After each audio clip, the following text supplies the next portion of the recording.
बँकेत जा, मराठी बोलतायत का बघा, असं राज ठाकरेंनी गुढीपाडव्याला सांगितलं आणि मनसैनिकांनी ते मनावर घेतलं. पण नंतर राज ठाकरेंनी आंदोलनाला स्थगिती दिली. पण आता एक व्हिडिओ सोशल मीडियावर व्हायरल होतोय, ज्यात I don't speak Marathi, don't label us as traitors असं लिहिलंय. पण या व्हिडिओतले हे लोक कोण आहेत? हा व्हिडिओ कधी बनवण्यात आला? हे आंदोलन कधी करण्यात आलं? असे अनेक प्रश्न समोर येत आहेत. आम्ही या व्हिडिओचं फॅक्ट चेक केलं आणि सरप्राइझिंग माहिती समोर आली. नमस्कार, मी देवयानी आणि तुम्ही बघताय मुंबई तक. हा व्हिडिओ जो सध्या सोशल मीडियावर व्हायरल होतोय, ज्यामध्ये लोकांनी त्यांच्या हातामध्ये पोस्टर्स आणि बॅनर्स घेतलेले आहेत, ते गेटवे ऑफ इंडियाच्या समोर उभे आहेत. हा व्हिडिओ प्रचंड सोशल मीडियावर व्हायरल होताना आपल्याला दिसतोय. पण तुम्ही जर नीट लक्ष देऊन बघितलं तर तुमच्या हे लक्षात येईल की हा व्हिडिओ एआयनं तयार केलेला व्हिडिओ आहे. असं कुठलंही आंदोलन झालेलं नाही किंवा असं कुठलंही आंदोलन करण्यात आलेलं नाहीये. या व्हिडिओमध्ये अनेक अशा गोष्टी आहेत ज्या जवळून बघितल्या की हे कळतं की हा व्हिडिओ एआय मार्फत तयार करण्यात आलाय. यामध्ये एका मुलीला 3 हात आलेत, एकाला 3 पाय आलेत, एकीकडे तर एकच जॅकेट दोघांनी घातलंय. हे सगळं आपल्याला हा व्हिडिओ अगदी जवळून बघितलं तर लक्षात येतं. हे लक्षात घेता हा व्हिडिओ एआयनंच बनवला असेल हे सुद्धा अगदी क्लिअर होतं. हा व्हिडिओ नेमका कुणी तयार केला, तो कुणी सोशल प्लॅटफॉर्म्सवरती टाकला आणि तो नेमका व्हायरल कसा झाला, हे सगळं शोधण्याचा आम्ही प्रयत्न केला आणि त्यासाठी आम्ही रिव्हर्स सर्च की फ्रेम्सचा वापर केला आणि मग आमच्या हे लक्षात आलं की हा व्हिडिओ खरं तर इंस्टाग्रामवर टाकण्यात आला होता. 9 एप्रिलला हा व्हिडिओ मनब गोगाई एआय आर्टिस्टनं तयार केला आणि इंस्टाग्रामवर अपलोड केला.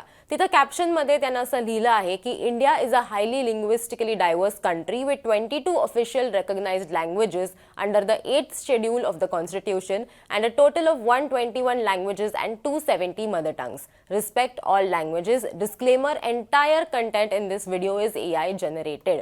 म्हणजे त्याचं असं म्हणणं होतं या सगळ्यामध्ये की आपल्याकडे असंख्य भाषा आहेत, आपल्याकडे 22 ऑफिशियली रेकग्नाइज्ड भाषा आहेत आणि त्याचबरोबर 121 अशा भाषा आहेत आणि 270 आपल्या ज्याला आपण मातृभाषा म्हणतो त्या आहेत आणि 121 टोटल आपल्याकडे भाषा आहेत असं त्यांनी याच्यात म्हटलेलं आहे. त्यामुळे सगळ्या भाषांचं आपण रिस्पेक्ट करायला हवा किंवा सगळ्या भाषांना आपण तितकंच महत्त्व द्यायला हवं असं त्यांनी याच्यात दिलेलं आहे. आणि खाली डिस्क्लेमरमध्ये त्यांनी असं लिहिलेलं आहे की हा कंटेंट जो आहे किंवा हा व्हिडिओ जो आहे तो एआय जनरेटेड आहे. याचाच अर्थ असं कुठलंही आंदोलन जे आहे ते आपल्याकडे झालेलं नव्हतं.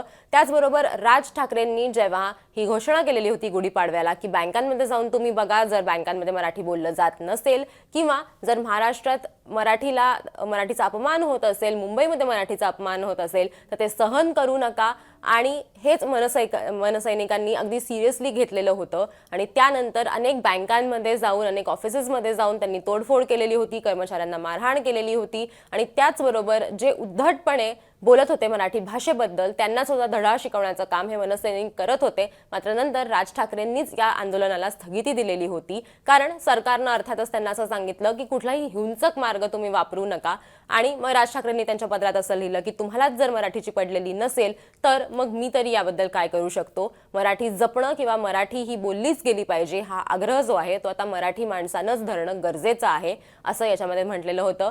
पण हा एआयचा व्हिडिओ समोर आल्यामुळे कुठेतरी लोकांना असं वाटायला लागलं की आता नागरिक जे आहेत तेच मुंबईतले नागरिक आता राज ठाकरे यांच्या विरोधात उभे राहत आहेत की काय आणि खरंच एक असं आंदोलन जे आहे ते करण्यात आलेलं आहे की काय मुंबईमध्ये. मात्र हा व्हिडिओ जो आहे तो फेक आहे आणि तुम्ही जर या एआय आर्टिस्टच्या इंस्टाग्राम पेजवर जाऊन बघितलं तर तुमच्याही लक्षात येईल की अशा अनेक प्रसंगी त्यांनी एआयचे जे व्हिडिओज आहेत ते बनवलेले आहेत आणि त्याच्या सोशल मीडियावरती शेअर केलेले आहेत.